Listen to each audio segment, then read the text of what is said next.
श्रीमद् भगवद गीता को जिसने अपने अंतःकरण में धारण कर लिया है, उसे संसार का कोई भी अपमान, कोई भी तिरस्कार चोट नहीं पहुंचा सकता। ऐसी मानसिकता ही दुख की जड़ है, जो दूसरों से सम्मान, करुणा और प्रेम की उम्मीद करती है। कभी कभी दूसरों के शब्द, दूसरों का व्यवहार, दूसरों के ताने और तिरस्कार से हमारा मन घायल हो जाता है।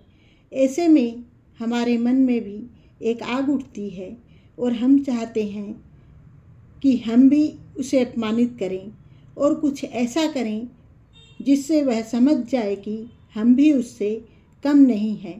परंतु अति दुर्लभ मनुष्य शरीर को पाकर अपने अमूल्य समय का एक क्षण भी व्यर्थ के झगड़े के लिए नष्ट करना मूर्खता है। यह संसार द्वंद्वों से भरा है। यहाँ प्रशंसा और निंदा साथ साथ चलते हैं। यहाँ कभी किसी व्यक्ति को सराहा जाता है और अगले ही क्षण अन्य किसी घटना को लेकर उसी व्यक्ति का मजाक उड़ाया जाता है। इसलिए हमें न तो प्रशंसा से खिलना चाहिए और न ही अपमान और तिरस्कार से मुरझाना चाहिए। अपमान और प्रशंसा दोनों में शांत वही व्यक्ति रह सकता है जिसका आत्मबल अडिग है। यह संसार वैसा नहीं है जैसा हम अपने मन में संजोते हैं। जब तक हम यह सोचते रहेंगे कि हमारे प्रति सबका व्यवहार वैसा ही होना चाहिए जैसा हम अपने मन में संजोते हैं, तब तक दुख बना रहेगा और यह दुख हमारी उम्मीद का परिणाम है। दुख की जड़ है दूसरों से उम्मीद करना, झूठी आशा करना कि अगर हम ऐसा करेंगे तो संसार में हमारी प्रशंसा होगी। भला कोई किसी की प्रशंसा क्यों करे, क्योंकि संसार का प्रत्येक व्यक्ति सिर्फ अपनी ही सुख सुविधा के बारे में सोच रहा है। दूसरों से किसी को कोई मतलब नहीं है।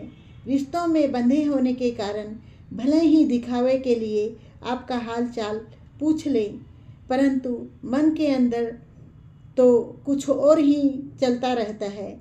जब हम किसी से उम्मीद करते हैं कि सामने वाला व्यक्ति हमारा सम्मान करेगा, परंतु वह व्यक्ति जब हमें नीचा दिखा देता है तो हमें कष्ट होता है। हम परिवार के लिए सब कुछ करते हैं, लेकिन बदले में अगर धोखा मिलता है तो हमें कष्ट होता है। परंतु ध्यान रहे कि अगर दूसरों के शब्दों से और दूसरों के व्यवहार से अगर हम अपने मन को घायल करेंगे तो हमारी आत्मा अंधकार और अज्ञान में डूब जाएगी। इसलिए भगवान श्री कृष्णचंद्र श्रीमद् भगवद गीता के 12वें अध्याय के 18वें तथा 19वें श्लोक में कहते हैं कि समः शत्रु च मित्रे च तथा मान अपमानयोः शीतोष्ण सुख दुखेषु समः संग विवर्जित तुल्य निंदा स्तुतिर मौनी संतुष्टो येन केनचित् अनिकेतः स्थिरमतिः भक्तिमान में प्रियो नरः। इन श्लोकों का भावार्थ यह है कि हमें शत्रु तथा मित्र को समान समझना चाहिए, क्योंकि हमारे मन के अंदर अगर हम शत्रुता का जहर भर लेंगे तो हमारा मन निर्मल नहीं रहेगा। इसलिए शत्रु से हमें दूर अवश्य रहना चाहिए, लेकिन शत्रु से के भी बारे में हमें बुरा नहीं सोचना चाहिए। दूसरी बात, भगवान श्री कृष्णचंद्र कहते हैं कि हमें मान और अपमान में समान रहना चाहिए, क्योंकि जीवन में ऐसी अनेक घटनाएं घटती है जब कोई हमारा तिरस्कार कर देता है और जब लोग हमारा जीवन कठिन बना देते हैं, अपनों की नज़रें हमसे किनारा कर लेती है तथा हर ओर से अपमान और तिरस्कार ही मिलता है। और जब हमारे पास कुछ कहने को नहीं बचता है, तब हमें लगता है कि अब जीवन में कुछ बचा ही नहीं। तभी हमारे भीतर से आत्मा की आवाज़ आती है कि अब भी कुछ बचा है, और तभी हम अपनी आत्मा की आवाज़ को सुनते हैं कि ईश्वर ने हमें धरती पर क्यों भेजा है ईश्वर द्वारा प्रत्येक व्यक्ति एक निर्धारित कर्म से बांधा गया है। जीवन का सत्य यही है कि यहाँ नाना प्रकार की समस्याएं आती ही रहेगी। दुख उसी के पास आता है जो यह चाहता है कि सब कुछ उसके मन के अनुसार ही हो। जीवन में आने वाली प्रत्येक घटनाओं को स्वीकार कर लेने से दुख समाप्त हो जाता है। अगर कोई हमें अपमानित करता है और उसके कठोर शब्द हमारे हृदय को चोट पहुंचाते हैं, तो इसका अर्थ यह है कि हमारे अंतःकरण में श्रीमद् भगवत गीता नहीं बसती है। अगर हृदय में गीता बसती है तो संसार का कोई भी कठोर शब्द, अपमान, तिरस्कार और ताने हमारे हृदय तक नहीं पहुंच पाएंगे। कोई भी अपमान हमारे मन को घायल नहीं कर पाएगा।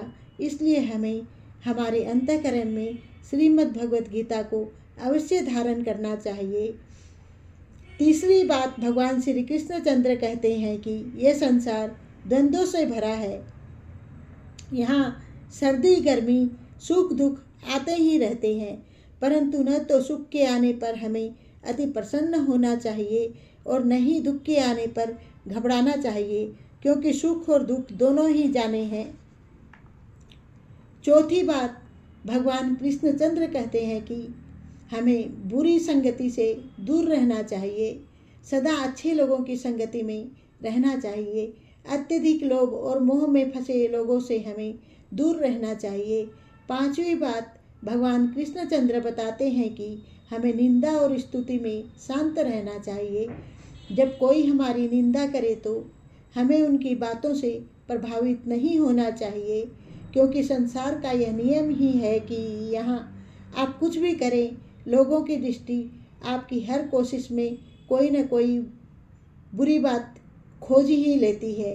परंतु जो लोग संत स्वभाव के हैं, वे लोग बुरे लोगों में भी कोई न कोई अच्छाई खोज लेते हैं, क्योंकि संतों का स्वभाव है सिर्फ गुण को ग्रहण करना। इसलिए वे लोगों के दोषों को देखते ही नहीं, परंतु साधारण जनमानस सिर्फ दोषों को ही देखते हैं, गुण उन्हें नज़र ही नहीं आते।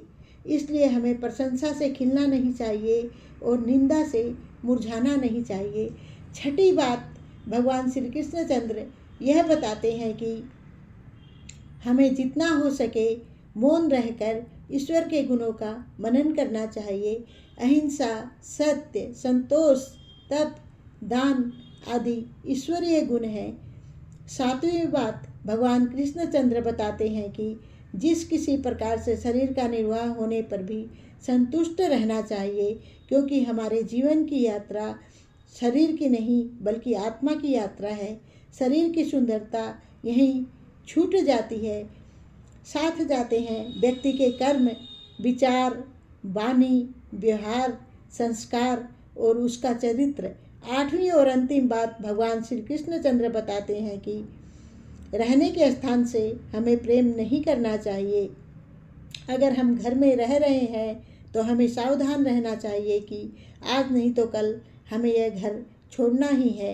इन 8 गुणों को धारण करने वाला स्थिर बुद्धि भक्तिमान मनुष्य भगवान श्री कृष्णचंद्र को सदा ही प्रिय है।